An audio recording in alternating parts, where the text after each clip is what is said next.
welcome back to the Nexus Church Planting Podcast. I'm your host, Andrew Estes, and today I'm joined by a good friend of mine, Jacob Hoyer. Jacob is a pastor, church planter. He also is the resource director for Forge America. And in this episode, we're really excited to dive into some of the work that Forge America is doing through establishing truly a missional mindset for people that are really intentional about shifting their churches to multiplying disciples. And so, Jacob, so excited to have you with us today, man. Yeah, I'm excited to be here. And I think like you and I have had lots of these kinds of conversations, and this is the first time we get to record it. So that's exciting. For sure, man. Yeah, for better or worse. We'll see what Yeah. happens today. This should be Yeah, that's good. right. No, I'm That's right. excited, man. So I met Jacob back at the end of 2018, and so our church planting journey started a long time ago when we first got connected with Nexus, and I got introduced to this thing called the Vision Frame, and just kind of immediately fell in love and just totally drank the Kool-Aid with the Vision Frame, like you did as well. And so, I mean, we just fell headlong into all of the intentional training and certifications that happened alongside that. And at the end of 2018, I met Jacob in Dallas at a training called Unique, which is, a personal vision journey about identifying your own core mission and values and things of that nature. But we got to go through that process together, and I have stayed connected ever since, just walking through a lot of different trainings together. And so super excited for you to be here today, man. Why don't you give some of our listeners just a little bit of backdrop into some of your development, some of your story, some of, what you've been doing in ministry over the last several years? Yeah, for sure. I grew up the son of a church planter, and so have like my dad started a church in '84. I was born in '85, so I grew up with that church, and so that's kind of been the sea I swim in. Led a church plant myself in 2015. We launched worship, so we're about 10 years in. And that was actually Life Unique, where you and I connected, was a program I was looking at alongside of Forge America at the time, in both ways, trying to figure out how do we mobilize people as everyday missionaries. We kind of landed on using both Life Unique for personal calling and Forge America content for like shifting people's perspective to be more missional. And so I continue to use both of those tools. I've now picked up a role with Forge America, but I find that both of them, like helping people understand the grand mission of God and where the church fits in, that's kind of what I find in Forge. And then helping people uncover their personal calling, that's what we do with Life Unique. Yeah. Yeah, absolutely, man. So you do a man of many hats. I mean, so you have That's several different right. roles. I know that you still do church planting and the pastoral stuff, but doing a lot of network training and things like that around vision frame and mission and vision and really helping align organizations and individuals towards what they feel like God's called them to do. And so I'd love to hear, specific in, maybe just in your church planting journey initially. Can you give us just a little bit of an overview of what the last 10 years has looked like for you and your church? Yeah. My wife and I met when we were both working in international missions. So we spent 3 years working in short-term international missions. We met in the first year, and then dated and got married. And so for us, that impacts a lot of the way that we've done church. So from the beginning, we were saying, what would it look like to build a church of missionaries? And the missions program we worked in was for young adults, and we would train people to live and work as a team of missionaries on the field, and everything that came with. So learning to give and receive feedback from one another, learning to respect each other's gifts. And so a founding kind of question for me in our church planting journey was, how do we give people that missions experience without them having to leave the country?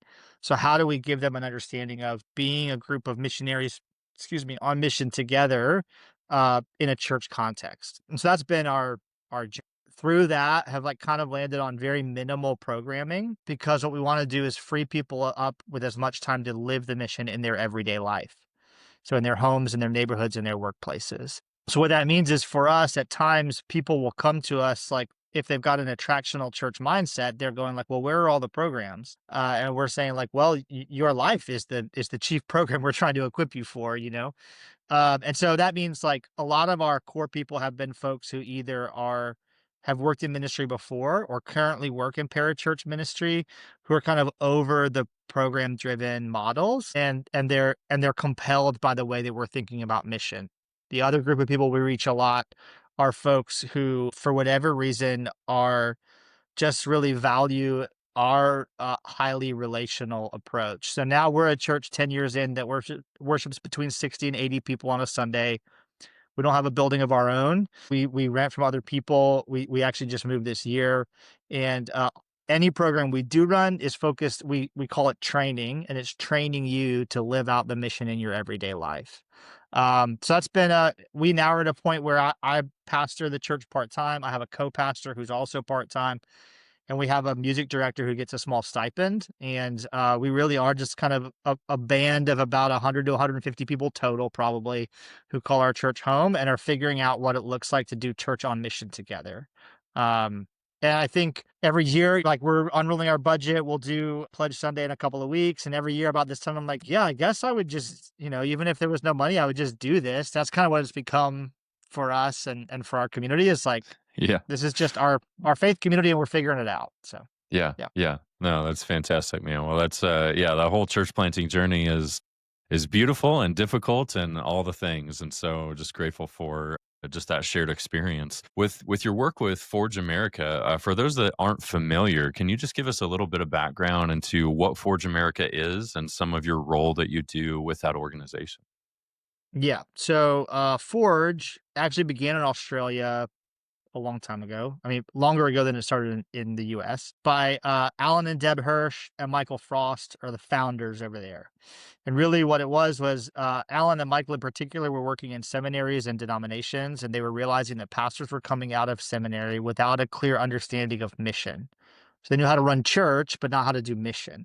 So they started to create some training and some sort of relationship in that context to help leaders understand mission. Since then, Forge came to the U.S. in 2010, so it's been about 15 years. Forge is also active in Canada and Germany and Scotland, and a couple other places I'm probably forgetting.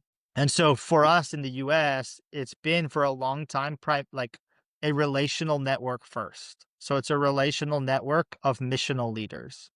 And the last couple of years, we started to tighten up on content, which is some of what we'll probably talk about today. But at its core, Forge America is still just a network of people who are supporting each other. Because what we find is when you're working in the Western church, when you start to think missionally, and by that we'll mean sending over gathering, people can look at you like you're crazy. And so Forge is a community of people who can look at each other and be like, hey, you're not crazy. Like, we're really called to train people to live the mission in their everyday life. And so it's become sort of, for a couple of our people, it really is a lifeline to them staying committed to the mission of God and not just kind of burning out on church organization. So that's what we do. We say we do training, resourcing, and gathering. So we have Forge members, people who pay a monthly or annual fee to be a part of the Forge tribe, and that gives them access to training, resourcing, and gathering. Yeah, training is like online training, usually in-person cohorts. Resourcing is talks, tools, and courses to train people in your context. We do two big gatherings a year: a national gathering and a conference. Yeah, I'd love to go back. I mean, for those that are Yep. unfamiliar with Alan Hirsch, with Michael Frost, I mean, there's been a lot of writing and different things like that, in particular on like the fivefold ministry, or like the Ephesians, 4 type of ministry model: apostle, prophets, evangelists, shepherds, teachers, and things of that nature, and equipping people to do, like you're talking about, to live on mission. Going back to, just people that are unfamiliar with Alan Hirsch or Michael Frost, can you give us just a little bit more on some of that, and then even just kind of like tying that into, just the tension that you face between just like kind of running ministry programs, and we'll unpack this quite a bit more, but the of running ministry programs and just the initial heartbeat of why Forge started, like moving towards mission, like what's the difference? Yeah. So that's great. So actually, like, to understand the writings of Hirsch and Frost, we can even go back farther. David Bosch and Leslie Newbigin. And so, and I had heard people talk about Newbigin a lot. I got a better understanding of his role in Western mission when I actually read Michael Frost's book called Mission is the Shape of Water. So Mission is the Shape of Water is like a history of mission in Christendom. And he has a chapter in there on Newbigin, and Newbigin was a cross-cultural international missionary to Asia. And when he came back from the field, he saw the church in the West, And he was like, "Why aren't they doing ministry like we did on the mission field?" And really what that means is this, is in the Western church, we tend to expect people to come to us. In mission, we expect the church to go to the people. And so where that gets really detailed is like, well, there are cultural barriers that are obstacles to the gospel. In the mission world, we expect the missionary to cross the cultural barriers, language, dress, custom. The missionary should adapt to the person they're trying to reach. In the Western church, we tend to ask the person we're trying to reach to cross the barriers to get to us. So somebody attends a worship service, they have to learn the dress, learn the custom, learn the language in order to participate. And so for us, at its base, mission is about we go to people, we don't ask people to come to us. And so this is what the driving force, kind of foundational concept of mission was, that Hirsch and Frost picked up from Bosch and Newbigin. Hirsch and Frost were writing in the first couple of decades of the 21st century, and widely read by some corners of church leadership in the West to say we need to recover this movemental way of Christianity, Christianity as a movement that goes toward people. And so for us, when we start unpacking that, what it means is when we build up lots and lots of programs inside the church, intrinsically, we're assuming that our strategy is get people to come to a program. And that's reinforcing that, making the person we're trying to reach across the cultural barriers to get to us, learn our patterns of behavior, learn our language. And so we're trying to flip that and say, how can you structure your church not for gathering people in programs, but for sending the people you have to be missionaries in their everyday lives? Yeah, and it's beautiful, and I love just the history that we get to walk through and some of that type of stuff. I know that one of the resources that we have kind of shared is some of Mancini's material with the future church, and I know that you mentioned that you walked through some of the training resources of that over the last like 60, 80 years of what American churches kind of looked like in these different phases, these different stages.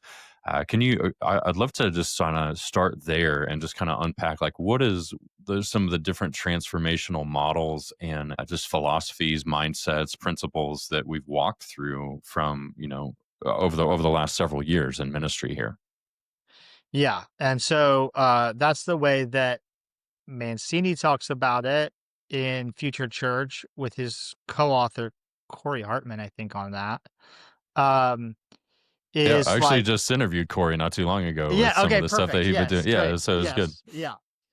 So Mancini and Hartman is Future Church, and they kind of lay out four big 20-year eras of church growth from 1940 to 2020.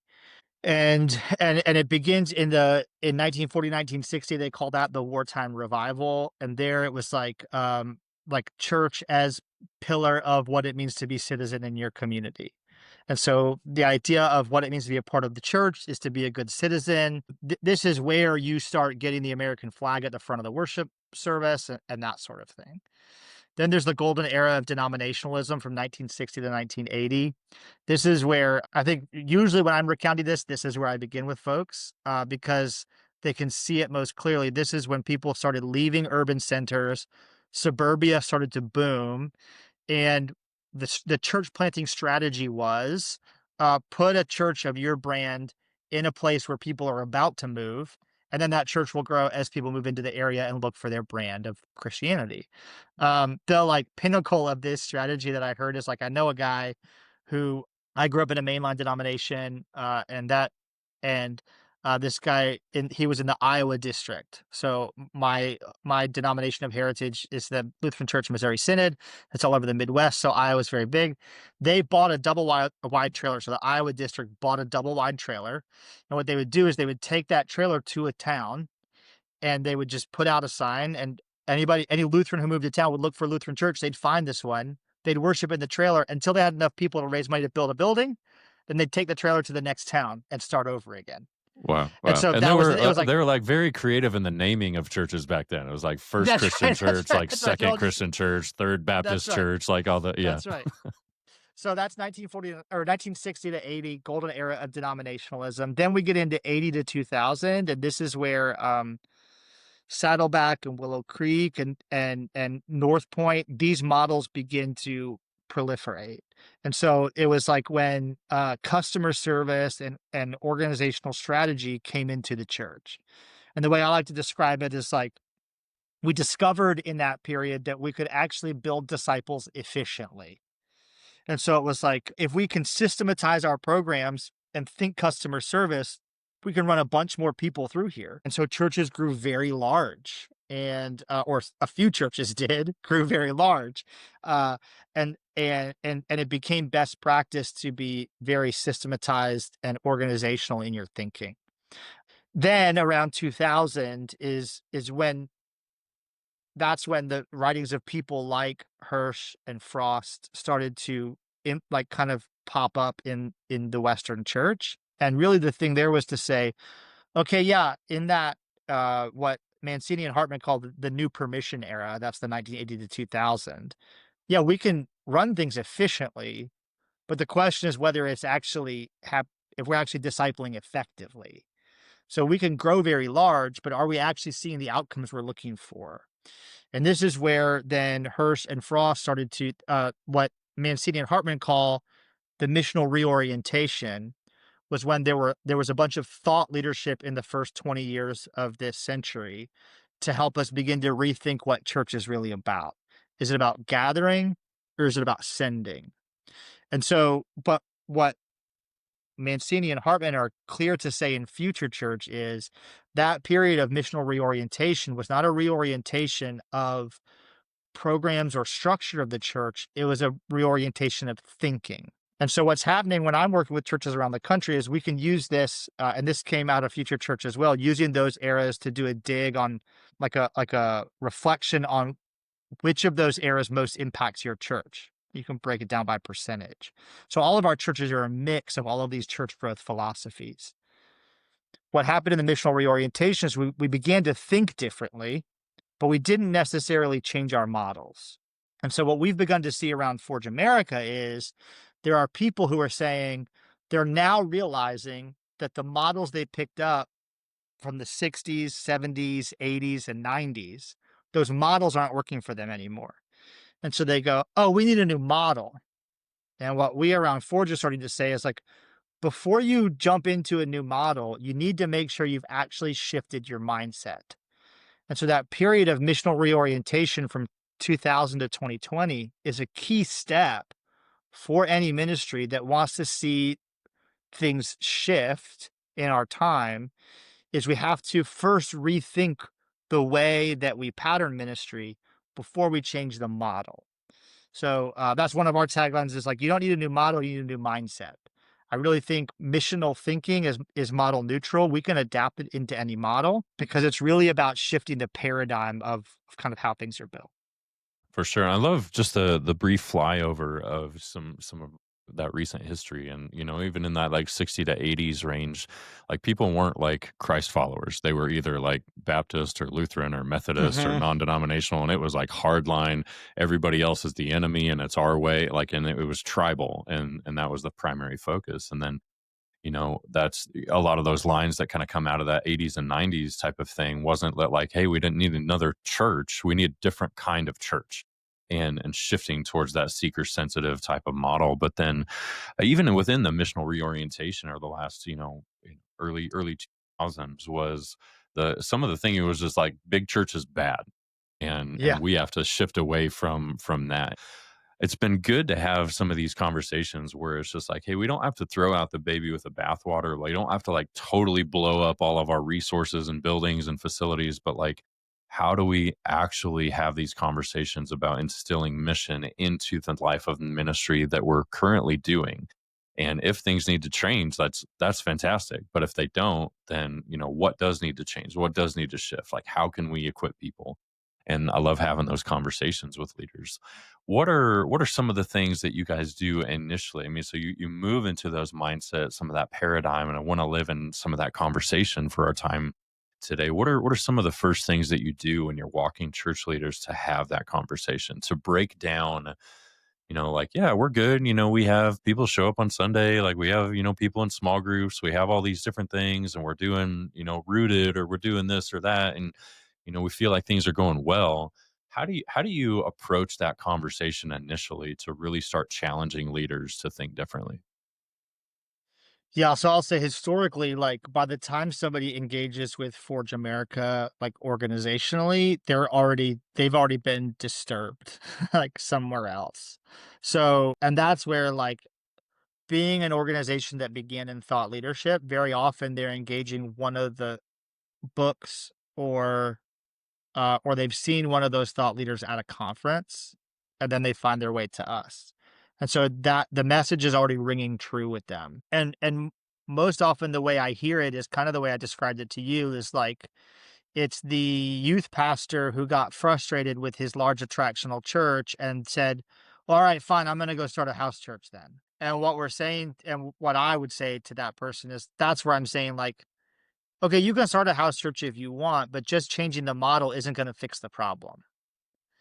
And so, to answer your question, for us, it does begin in that who's crossing the barriers. So that's the first talk we give.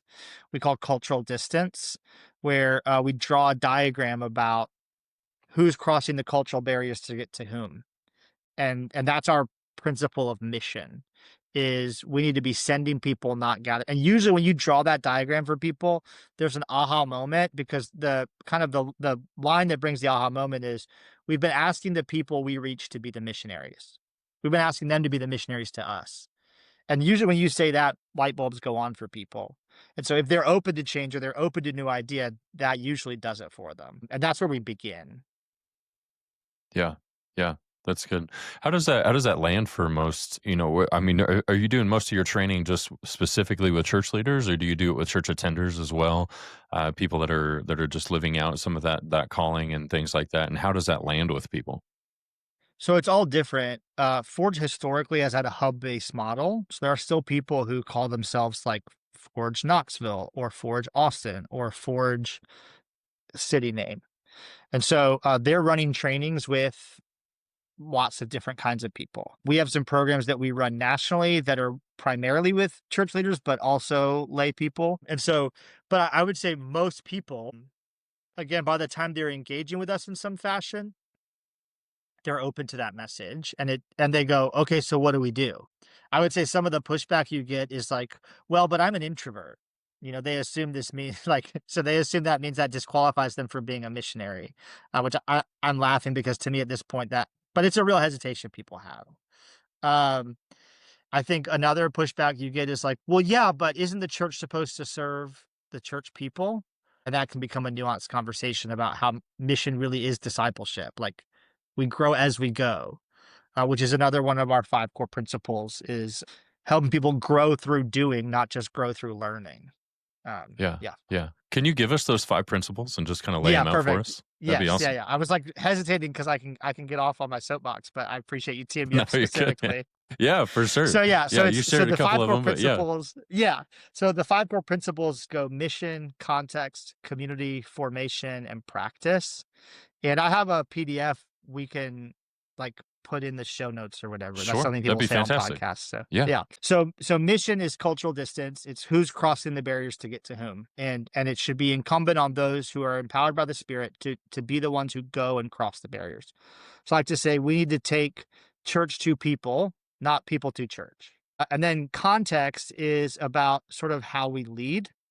And so we use a diagram that actually is in the book Tangible Kingdom by Hugh Halter and Matt Snay. And so what we do is we're taking the typical organizational structure and we're tipping it on its side. And so we're saying rather than getting people up under an organizational structure, our leaders shouldn't sit at the top; they should be out front.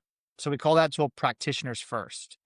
So even the leader at the top or the front of an organization should be a missional practitioner. Everybody in your organization should be practicing the mission of God in their everyday life, and then we just invite people along. And there's more to it than that, but that's the principle. So it's about identifying to whom and with whom you're sent. That's context.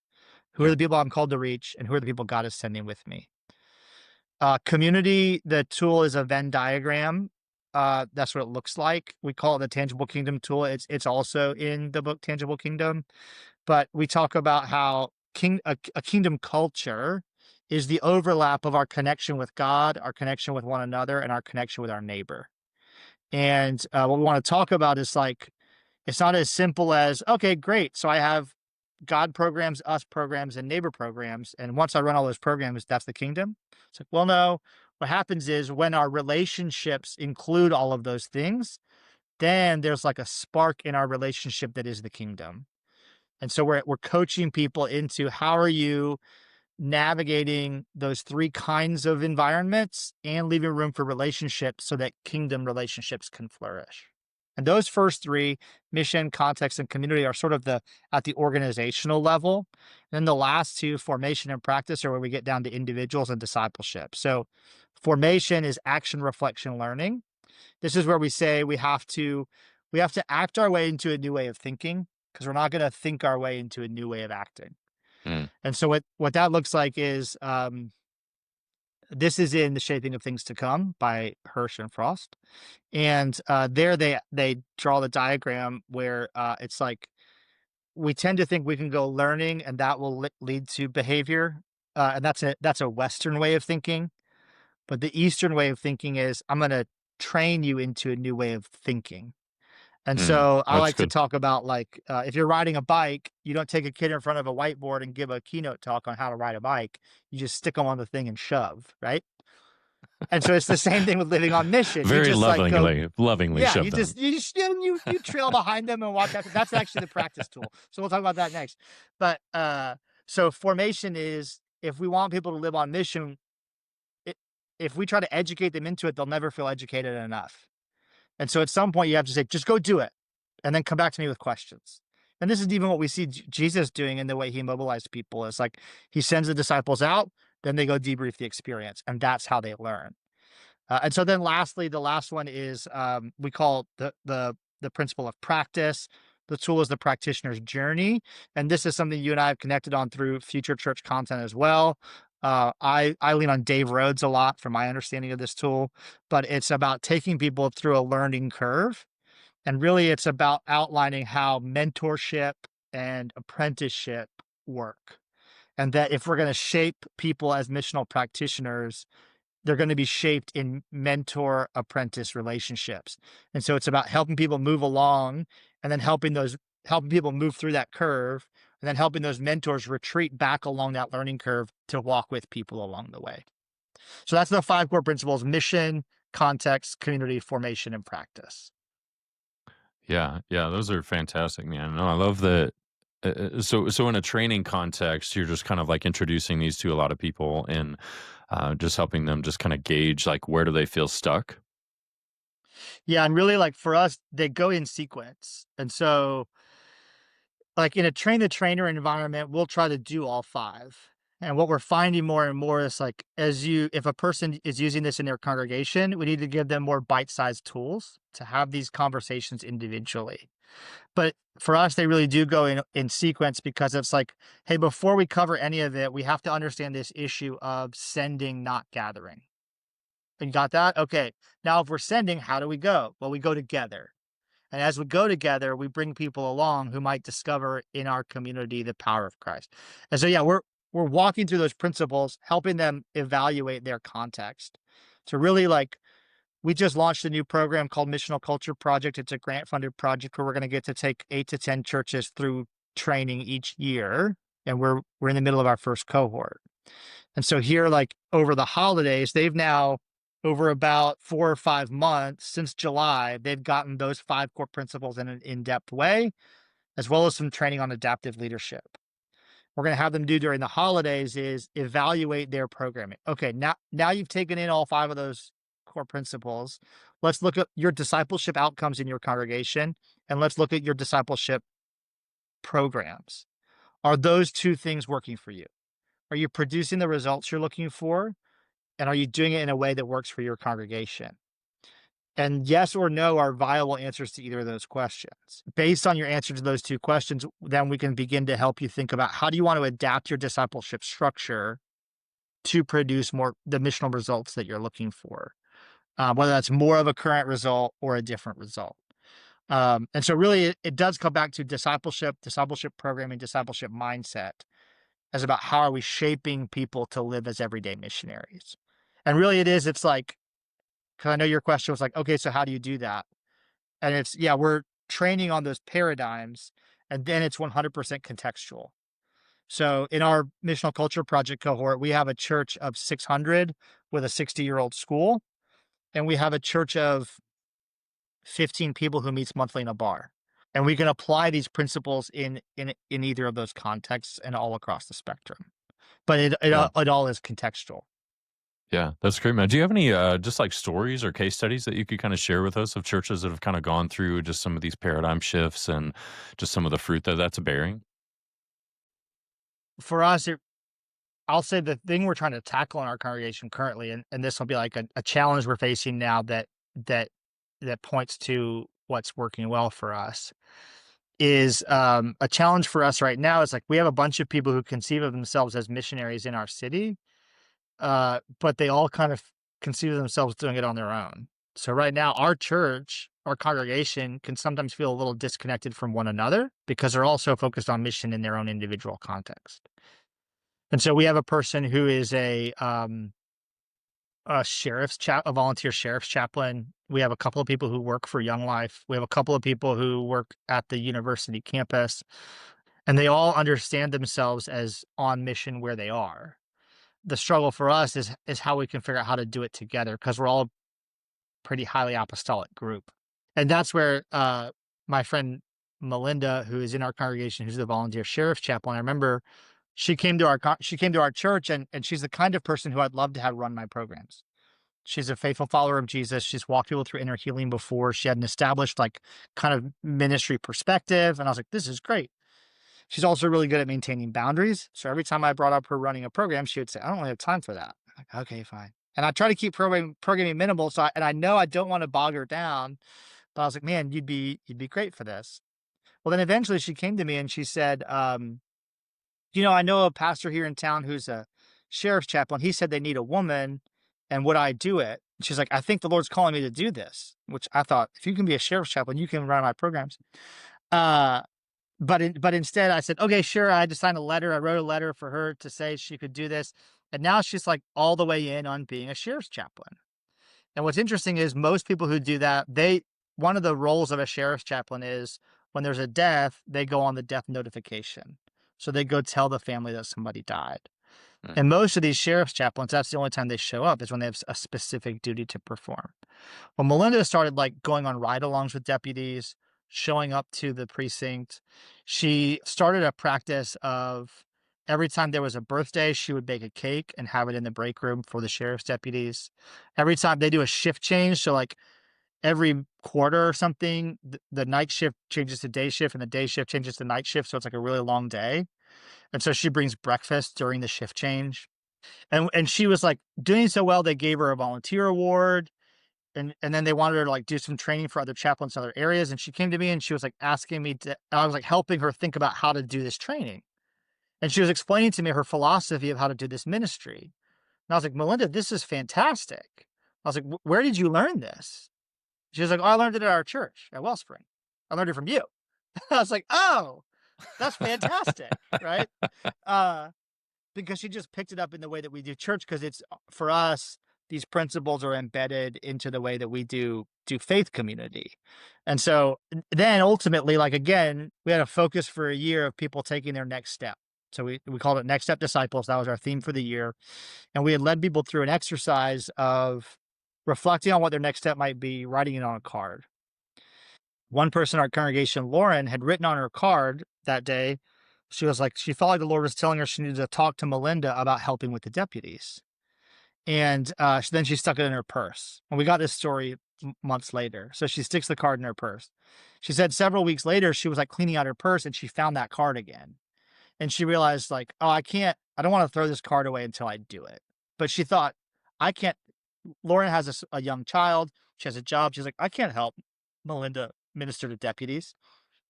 But the next time they were together, she said, Melinda, this might sound crazy, but is there any way that I can help you with the deputies? And immediately Melinda sighs a sigh of relief and she goes, oh my gosh, can you bake cakes? because she'd been doing these birthday cakes and had been getting to be a lot. So she asked Lauren, "Can you bake cakes?" And Lauren's response was, "Is that it?" Because she thought, and she goes, "I love to bake cakes." And she was like, she said she thought like she had built this up in her head, like, I can't ask Melinda, there's nothing I can do to help. I don't have any role here. When she finally asked, it was a perfect like passion fit. And Mm, so now Lauren bakes the cakes and she and Melinda meet up so she can hand them off, and they're partnering together in that ministry. And so these are like, when I tell the stories, I'm like, these are very simple things. But what it's getting people to do is think about their faith formation, not just for themselves, but for how it extends the kingdom into other places. And so like that, the Lauren part of that story is really compelling to me because we've got Lauren listening for how the Lord is leading her, not just for herself, but for the extension of the kingdom into the neighborhood. And then she partners with Melinda to do it. And so that's like an example for us. Yeah.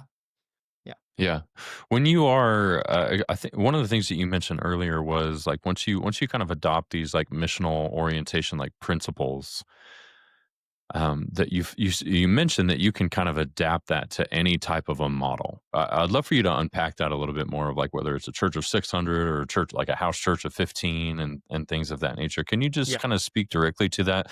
Maybe even in particular, maybe some of those like more program driven church from like 200 to Yeah. or well beyond that, what that looks like. And we get so active with all of the filling the calendar of this study and this study and this event and this event and this training and this outreach and all the different things. How do you instill effectively this type of missional mindset into the life of the church? Yeah. So what I'm about to talk about is like you'll recognize, Andrew. It's like a lot of like vision framing, future church kind of concepts, because it really is about clarifying what our outcome is and then adapting our strategy to fit it. But really it's like the example I'll give is my home church used to do a road cleanup. And they used to talk about, out of the simple church kind of resources, they talked about live, love, learn. Live life as a gift and a calling, receive and give away the love of God, learn and share the word of God.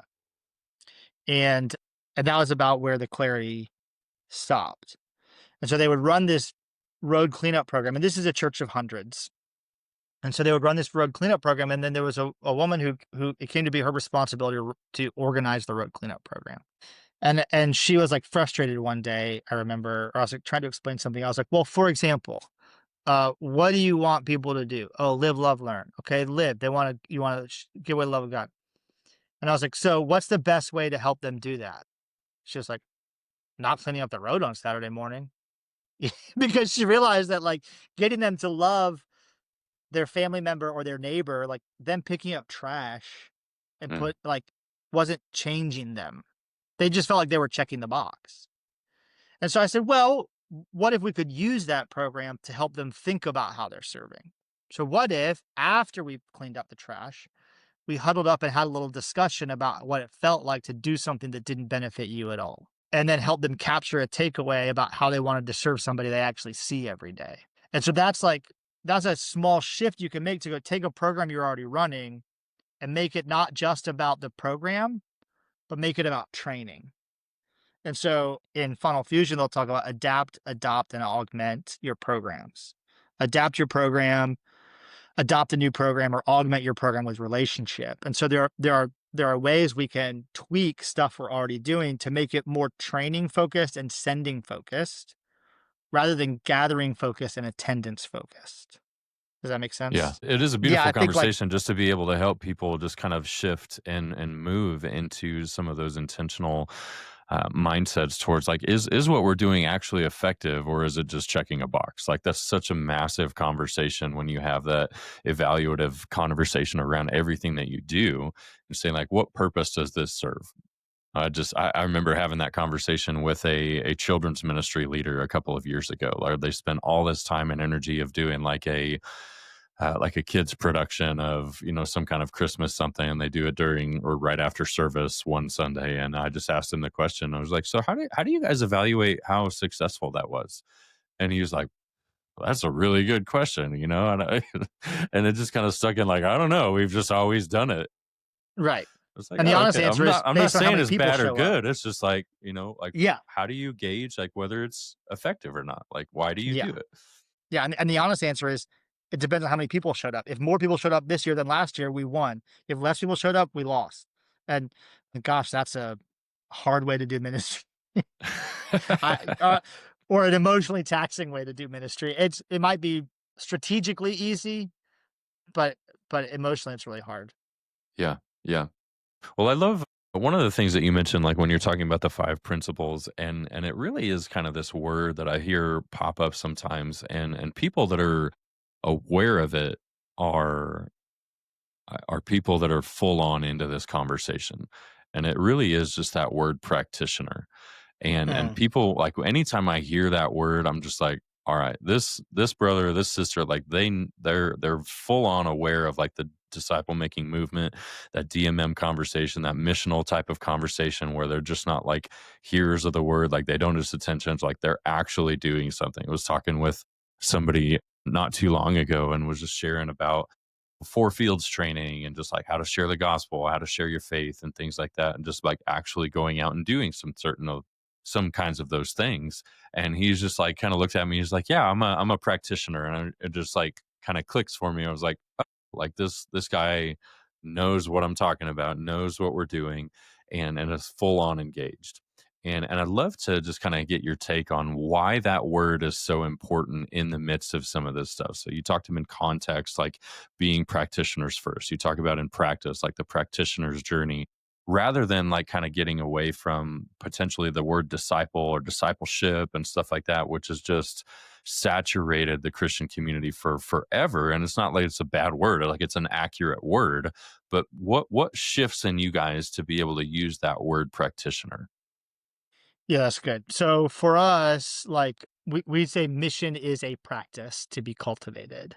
And so our organizational mission for Forge America is that we are a network of practitioners cultivating practitioners who join in the everyday mission of God. So for us, that practice is the practice of joining in the everyday mission of God. But to get at why we like that word, it's helpful to think about how else it gets used. So like you think about like a doctor has a medical practice, an attorney has a law practice. It's the trade that you ply. And then I would say like, then, okay, now, even that, I think people don't always have a key understanding of like, what does it mean that they have a medical practice? You think about, it's a craft to be honed. So my brother-in-law is a carpenter by training. And I remember, early on when his son and my other nephew are the same age. And one year for Christmas, he made them both a toy box out of beautiful wood with no metal, like no nails, no screws, just like well-crafted joinery. And then he used a router to carve their name in it, right? It's like, holy moly. That's because he takes his craft seriously. And he does it for work. He also does it for joy. So like spending time in the wood shop for him is him spending time on his craft and he enjoys that.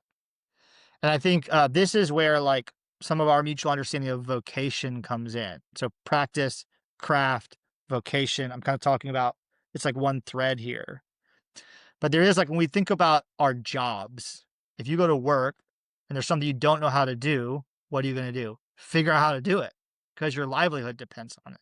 I think we want to take the same thing into our vocation, generally our calling, our discipleship, our practice, the craft of mission and following Jesus is like if I don't know how to have a non-threatening conversation with my neighbor about Jesus, I should figure out how to do that. Um, like if I find every time I bring up Jesus with people, they run the other direction, I'm not doing Yeah, it right. I right. should figure out how to do that. If that was my job, I would go figure it out. It is your job. It's like a part of who you're called to be is living out the mission of God in your everyday life. If you're struggling with that, there are some resources for you. We can help you, right? So that's what we mean by practice. It's like it's something that it's a craft. It's something I'm applying myself to and getting better at. And so that's why for us, practice is a and practitioner is a really helpful term because I think discipleship has come to mean people equate with education, unfortunately. And lots of communicators have tried over the last several decades to shift that. There's like, oh, you got to follow Jesus so closely his dust gets on you, or whatever. For us, we just find that talking about practitionership, which I'm not sure is even a word because you could just say practice, but we talk about practitionership is something that It's that because helps we're people get church that. leaders, man. We just make up That's right. stuff. We got to add That's syllables. That's right. That's right. make it sound more smart. That's good. Yeah. Yeah. Yeah. That's right. That's right. Oh, Yeah. that's So good, that's for man. us. That's kind of where practice lands. Is like it's my craft that I'm honing. It's the vocation that I'm taking seriously. That kind of thing. The other aspect of that is just the training mindset that you mentioned as well. And we've talked about this in a number of different formats in some of our Nexus podcasts and some of the things that we've reframed. Even in the use of like the Bonhoeffer Project and helping pastors just reframe their understanding of the gospel. And all these different kinds of conversations just coming at it from different angles and is just so helpful for a lot of people to kind of recognize what that is. But when you're talking about the mentality of the Western mindset of just train them to think a different way, and then maybe they'll behave a different way first. I'd love for you to just kind of to dialogue a little bit more around that because I'm even thinking of one of our well, people talk about like the learning pyramid, where like our whole Sunday morning and like our whole church is oriented around this monologue on Sunday morning. And when we think through just like neurologically, the way people learn, the way they change their behavior, the way they function, the way they move forward differently, is so minimally effective when it's just auditory learning, like from just somebody like talking to them about the way they should live. And it's just a minimal implementation rather than somebody just like going along with them and training them how to do that. I mean, you used the bike analogy previously, which is just a phenomenal analogy. I'd love for you to just like unpack that even a little bit more. Like what is it about just the overemphasis of knowledge gathering in our current models that are just like so addictive to us? Well, I think it begins in this belief that what saves people is right belief. So in church, we think like, what's our goal? Our goal is to get people saved. How do they get saved? By believing the right things. So let's teach it to them. I would say, without parsing it out completely, they were already saved when Jesus died on the cross, right? So it's not our job to save them. God already saved them. So now what's our job? Our job is to help them live in the kingdom. So the kingdom is here. And my job as a pastor is to help these people live in the kingdom. And that's about them uncovering their calling and living into the practice of mission. And so I think like the right belief part comes from, or the overemphasis on learning part comes from that infatuation with orthodoxy. I was talking to somebody the other day about I'd like advertised through Clarity Navigator that I would do a webinar, and it ended up just me and one guy I already know. But what I'd advertised was, why aren't people stepping up? Like, why can't you get enough volunteers in your church? And my answer to that was, because you're trying to recruit them to run your programs and you're not telling them you can help them live their life. And most of them don't need another program to run. They're actually trying to figure out how to follow Jesus in their everyday life. Mm. And so the example I gave was like, there was a young woman that was a part of our church. She helped with the church plant. She was a kindergarten teacher. And over time, she started to sense a calling. And we talked this out over a couple of years to eventually work in administration. So she had an opportunity to maybe progress into being a vice principal, but she never really believed she was a leader. Once I knew this, and like actually through Life Unique, I knew that her 3-year dream was to live into her identity as a leader. And so then I started looking for opportunities to have her help with our programs in a way that could help her hone her leadership gift. So now, yeah, she was running programs, but in running the programs, I was helping her to discover what it means to lead so she could be a vice principal, not so she could be a leader of church programs. That wasn't the point. The point was that she could be who she's called to be. And so now this is where I tell people, like, they'll say, I'll say, everything we do is training you in your calling. And they'll say, well, can I just go to a Bible study? And I'll say, well, yeah, we'll study the Bible together, but we'll study the Bible together so you can live into your calling. And so I think like sometimes it's viewed as an either or. And I've even had people in my church call me out like, well, you just don't want to educate people. I'm like, no, I just want to educate them with purpose, not just with ideas. And that is like Melinda, the volunteer sheriff's chaplain. We just had lunch yesterday, and I told her she needs some theological education. Like the questions she's starting to ask and the things she's starting to do, I'm like, your life is just going to be a lot easier if you go spend some intentional time settling some of these questions that you're wrestling with to decide what you believe, or at least what questions you're comfortable with. So I do think there is an appropriate time and place for education, but not absent clarity on how I'm living out the kingdom in my everyday life. Yeah. It's so powerful, just the whole personal calling, like special calling, unique conversation, because there's still a lot of the intentionality around just the actual general calling of learning how to make a disciple. How do we actually just basic training of helping people learn to make a disciple? And it's funny sometimes because I have a friend who talks about, who's a missional guy, has been overseas for a long time and doing like making multiplying disciples, and he talks about how in the West we all want to know like our snowflake purpose and like all these different special things about how special we are, but at the same time we have to teach them basic fundamentals of what it means to actually take somebody through the scriptures and learn to live like Jesus did.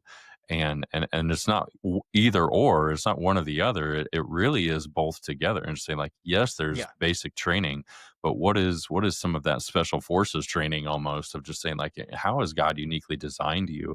And I love being able to walk with people through the discovery of that, and to really just step out of shame a lot of times. I mean, I feel like I felt that personally. I know I've been able to walk with a lot of people through that, of just, man, God is doing something special inside of you. And it helps with the comparison trap of just, I'm not as smart as this person, or I'm not as gifted as this person in this way or that way, but it really just brings a lot more joy to what they do, regardless of what they do.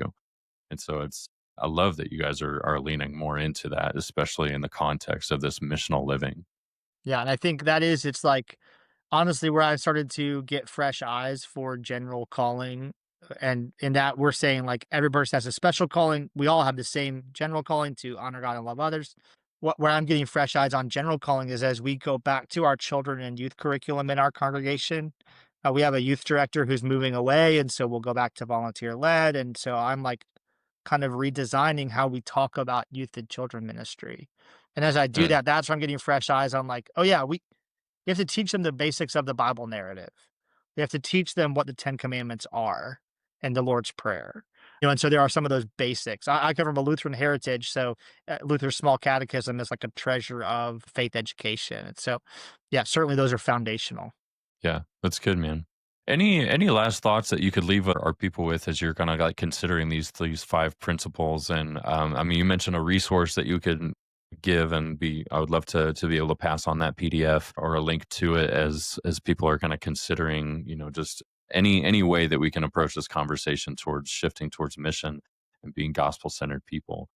But any last thoughts, resources that you have for us? Yeah, the last encouragement, I'll give an encouragement and then I'll point to a couple of ways people can connect with resources. I think like as we've developed our new project, the Missional Culture Project, I've started to delineate like there are churches who, because they've been in America the last 20 years, they go like, yeah, we're missional, but really what they're doing is just running a bunch of service programs and recruiting people to them. And so it still is attractional in that it's come to us and serve here in our programs. And that might be working for you right now, but I think what we're beginning to find is people going like, "Wait a minute, I just added more to my plate. I'm just doing more of the same thing." And so that's where we talk about shifting to a missional mindset and that mobilizing people to live the mission in their everyday life rather than just running more programs. So if you're a church that's going like, "Well, I thought we were missional, but gosh, it's a lot of work, uh, and there's a lot of overhead," maybe what you've done is not necessarily get missional, but just get service oriented, and you could reevaluate where you're at with a missional mindset. And so that's I've got a one-page PDF I'll give to you, Andrew, that you can disseminate however you want. I'm currently developing a workbook and some journals around the 5 core principles that we're planning to have ready to roll out at Exponential in 2026. And so at Expo, we'll do a pre-con. We do a pre-conference every year. So if anybody's going to be at Exponential in Orlando, they can join us at our pre-conference. They'll get a free copy of that workbook, and we'll do a train the trainer on all 5 core principles. And that I think we called the one thing missing from your next big thing, which the one thing missing is a missional mindset. So if anybody's going to do a pre-conference at Expo, they could join us there. And then they can find more at forgeamerica.com. And if you're interested in the Missional Culture Project, which we're about to close applications for our next cohort. So this time next year, we'll have applications open for the cohort that would launch the next summer. That's at forgeamerica.com/culture. So Awesome. Well, dude, yeah, thank you so much for just an opportunity to connect and just to dialogue around some of this stuff. I love what you guys are doing around the 5 principles: mission, context, community formation, and practice. And it's just so needed for a lot of churches to just to get out of the rat race and just the whirlwind of life and ministry, and just to get back on mission to align everything that we do for the kingdom and for kingdom purposes. Jacob, thank you so much for your time today, man. Appreciate you yeah. joining us. Thank you, Andrew. This was great.